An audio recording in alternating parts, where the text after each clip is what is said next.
Let's begin with a moment that I believe, at least once, or more painfully, many times, you have experienced right in your own home. Try to recall. Those were the days when you felt incredibly fragile, like glass. Maybe no major event happened. It was just that this morning your boss was a bit harsh. A text message sent went unanswered for too long. Or simply coming home. The sound of a door being slammed shut by the wind with a loud bang. That was all, but suddenly your chest tightened. Your heart raced. Your breath got stuck in your throat. A cold sensation ran down your spine. You felt uneasy. You felt afraid in an irrational way. At that moment, you didn't realize it, but your body was screaming. The old fear from days long gone came rushing back, drowning you. Psychology calls that sudden collapse sensation a trauma response. And when humans are afraid, what is the first instinct? It is to find the safest place. You saw your partner sitting there, the person you chose to trust for a lifetime. You stepped closer, like a lost child finding their mother. You tried to open up, tried to describe the mess, the panic inside your head, hoping to find a holding hand, or simply a reassuring look saying, "I am here." But no.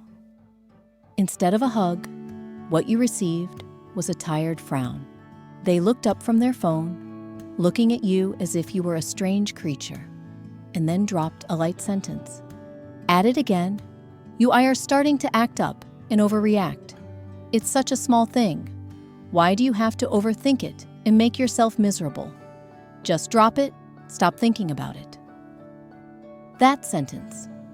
It was no different than a bucket of ice water thrown straight into your face in the middle of winter.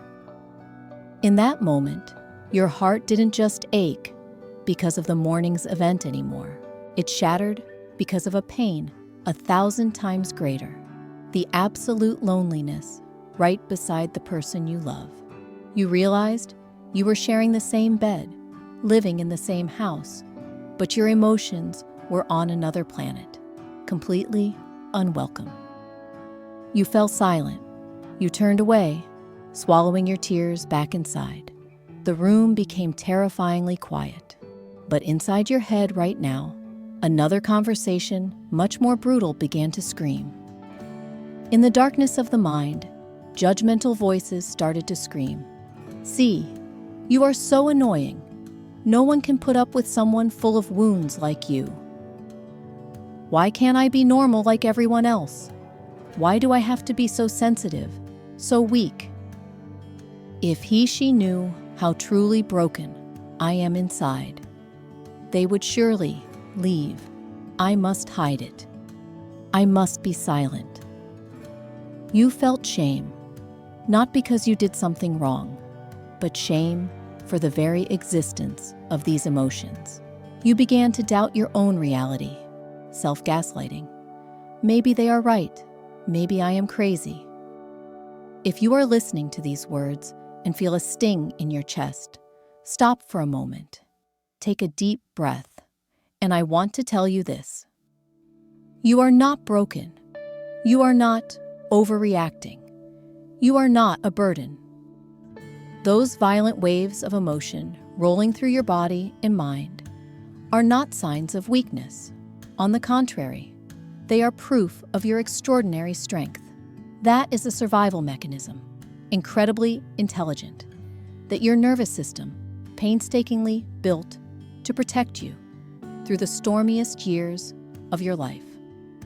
Look deeply into that panic, the way you cringe, the way you want to hide in a corner, or that burning desire to be held by someone and told everything will be okay. That is not pathology. That is the echo, the hand reaching up for help from the inner child. That child is trembling, trying to find the sense of safety that was once stolen in the past. It is crying, not because of today's story, but because of the pains that were never soothed from yesterday. So please do not believe that you are too sensitive. The problem does not lie in your sensitivity. The problem lies in the fact that you and your partner are standing in two different worlds, speaking two completely different languages. That person is speaking the language of present-day logic, where everything seems peaceful and harmless. But your body, your heart, is speaking the language of past wounds, where every small signal carries a warning of danger. That is a heartbreaking misalignment, not the fault of anyone. But why does this gap exist so persistently? Why, despite loving each other, do they seem to stand on the other side of the river, unable to touch your pain? The answer lies deep beneath the submerged iceberg of the unconscious and the attachment history that we unintentionally carry with us. Hold my hand.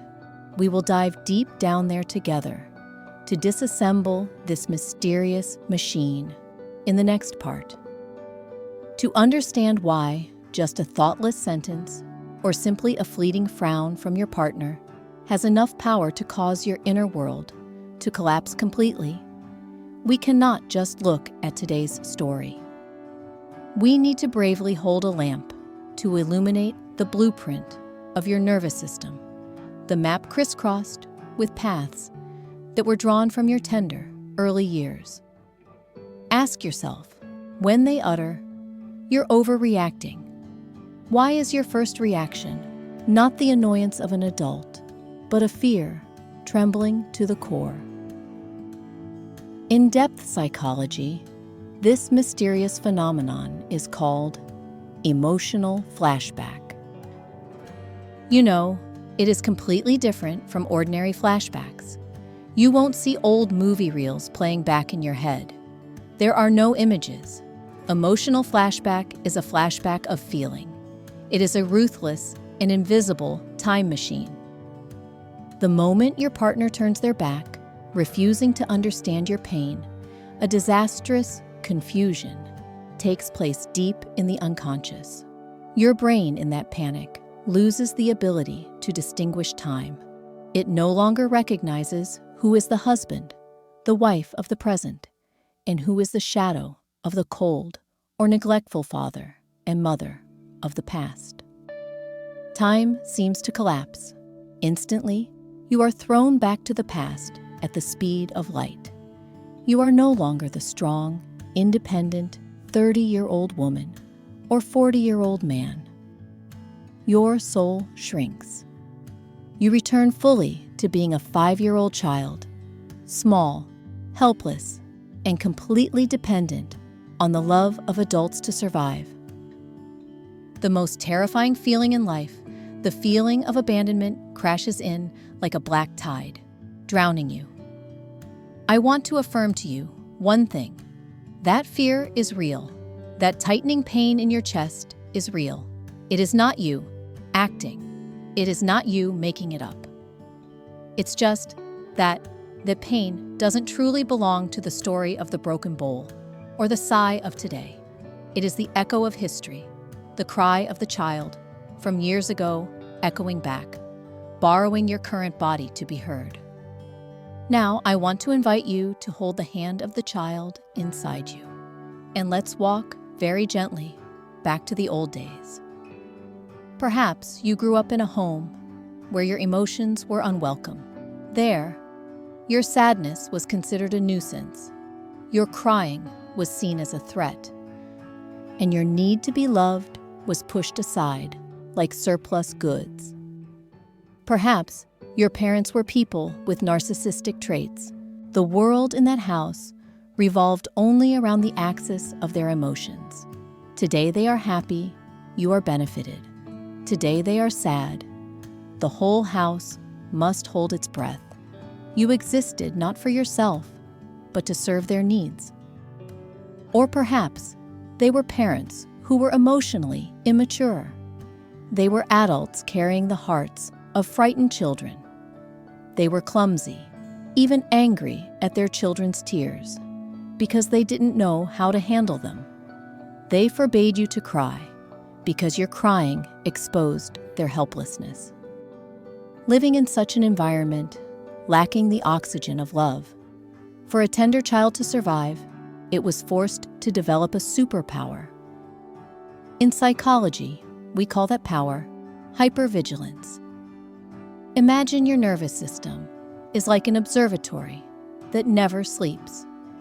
You, that child back then, turned into a talented weather forecaster in your own home. You learned to listen to the click of the key in the lock, to guess if Dad came home happy or sad. You learned to observe the delay of a sigh, a fleeting frown, or tiny changes on Mom's face, to ask yourself, how is the atmosphere today? Am I safe? Is a storm coming, or is the sky clear? And then, a set of implicit rules was engraved into your brain. If you see them frown, danger. I must shrink back, must be obedient, must become invisible. If you see them silent, oh no, I must have done something wrong. I must find a way to fix it immediately. Must make them happy before the rage hits. I want you to stop for a moment and cherish this. This is not cowardice. This is a genius survival mechanism. How intelligent the child you were back then was. It used that sensitivity as a shield to avoid beatings, to avoid slashing insults, and to scrounge for every crumb of dropped affection. You survived those years thanks to this very ability. You saved yourself. But the tragedy lies here. You have brought that entire set of mind-sweeping radar into your current marriage. When your partner sighs, their brain is simply tired after work. But with your hypervigilant brain, that sigh is a siren. Danger. They are disappointed in me. I am about to be abandoned. You react to that danger, which exists only in the subconscious, with panic or attack. Your partner, who does not share this trauma map, is completely bewildered.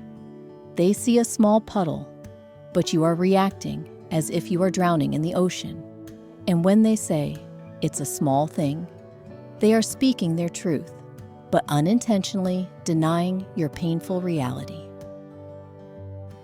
That is when two worlds collide, but cannot touch each other.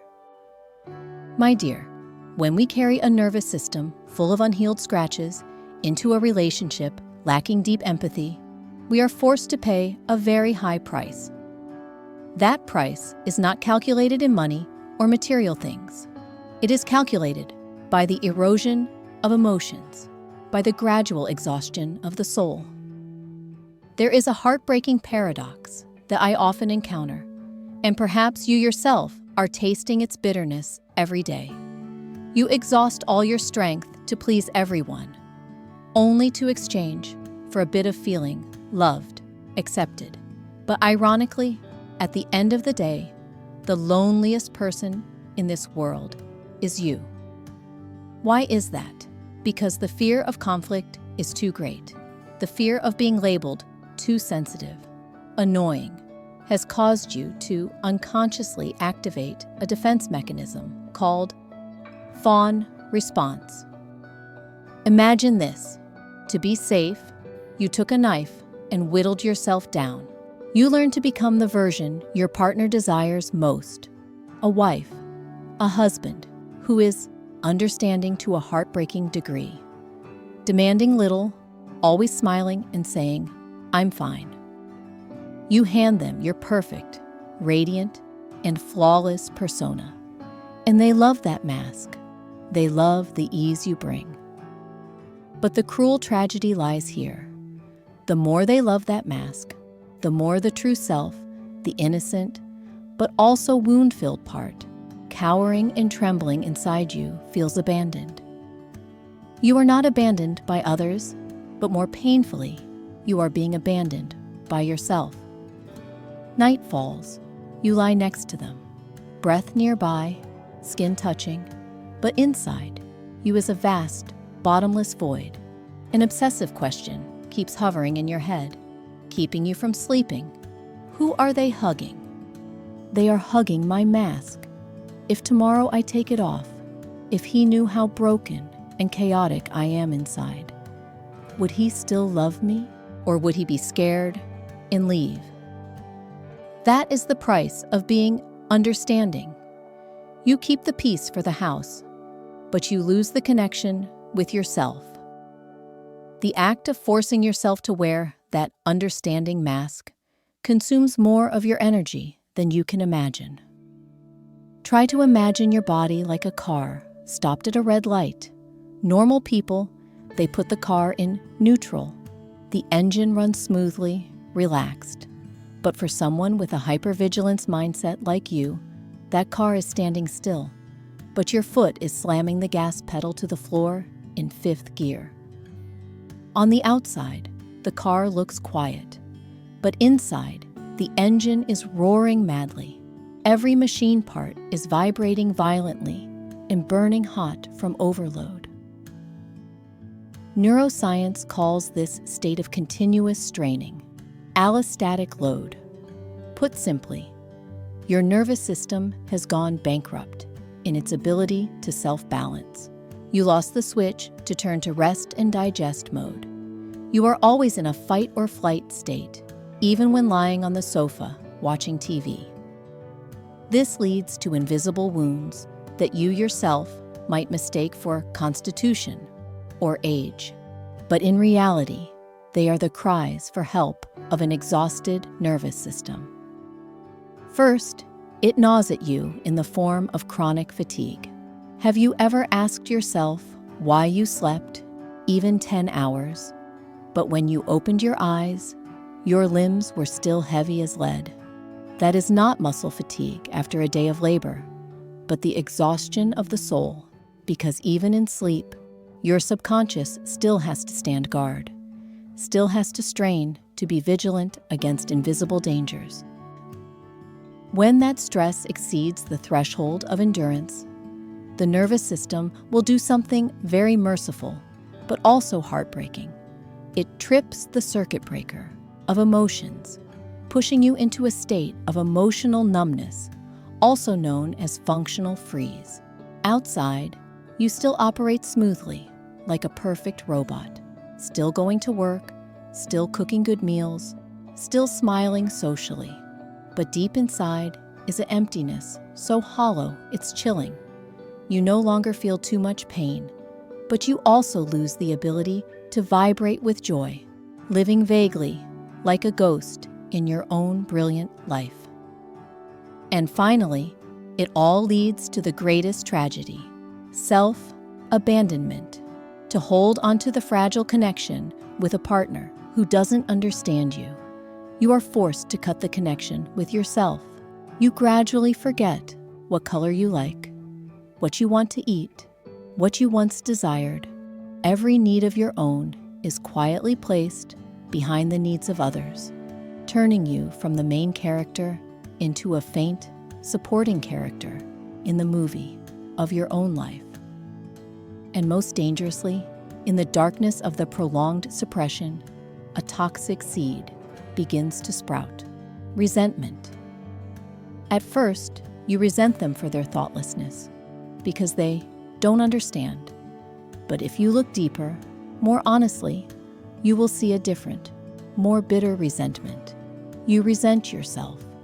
You are angry because you were not brave enough to stand up and protect the inner child.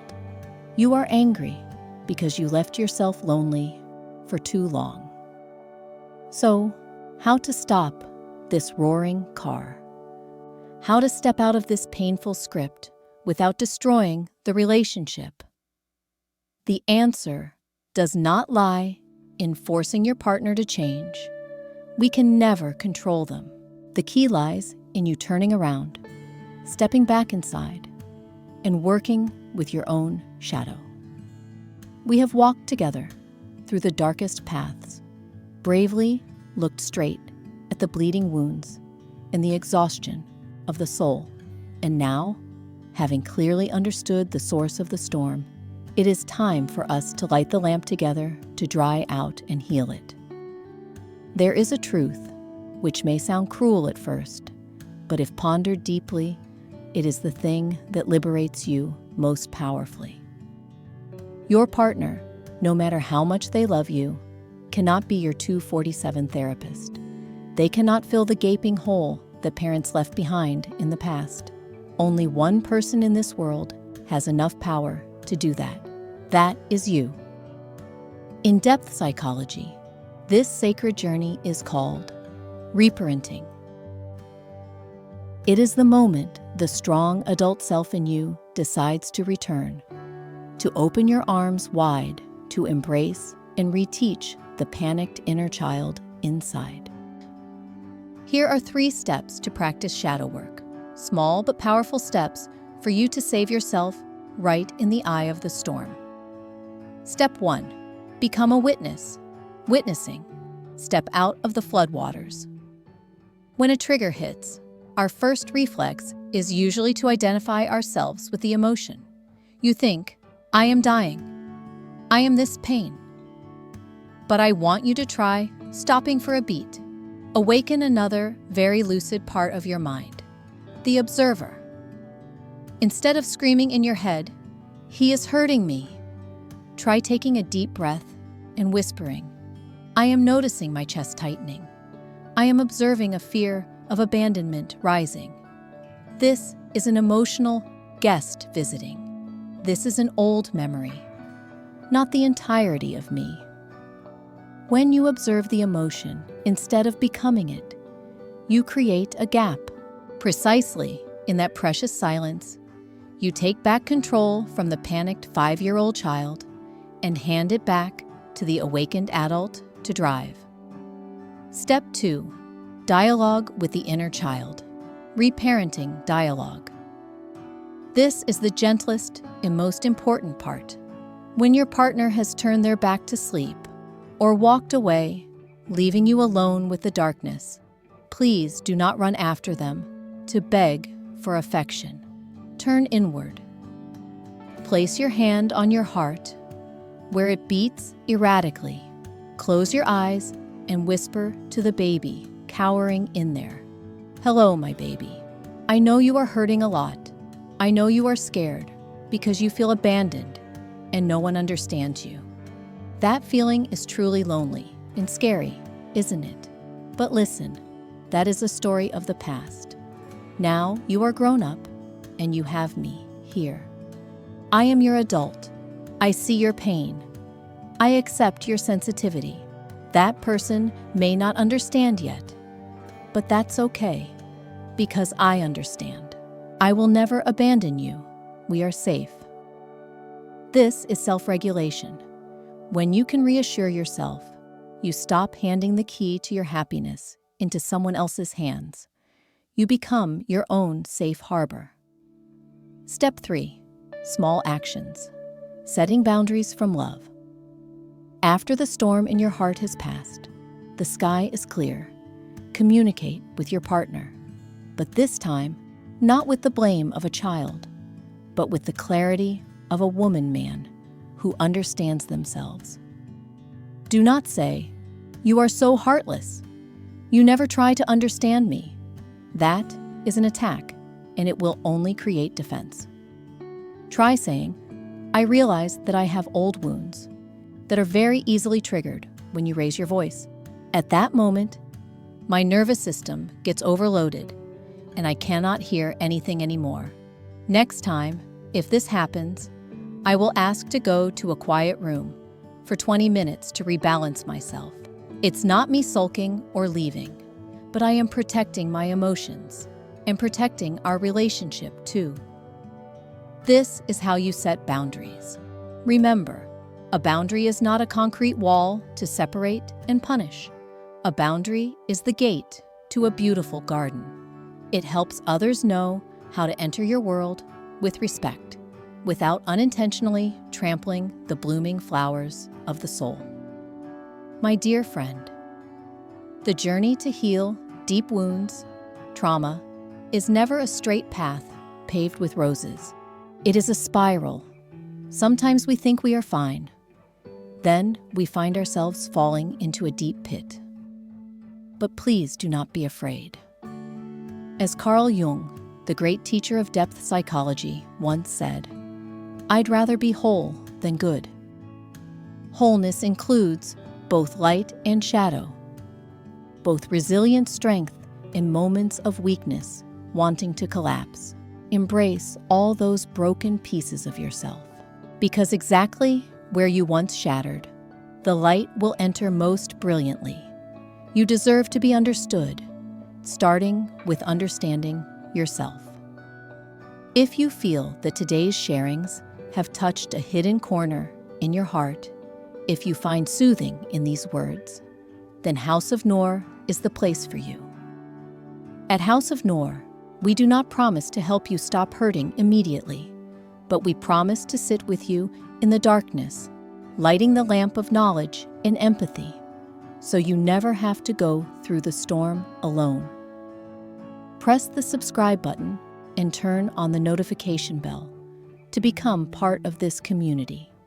Leave a comment, share your story, because who knows, your courage might be the torch lighting the way for someone else struggling in the darkness. Thank you for listening, for bravely facing this, and for choosing to love yourself. I am Noor from House of Noor. See you in the next journeys deep into the consciousness.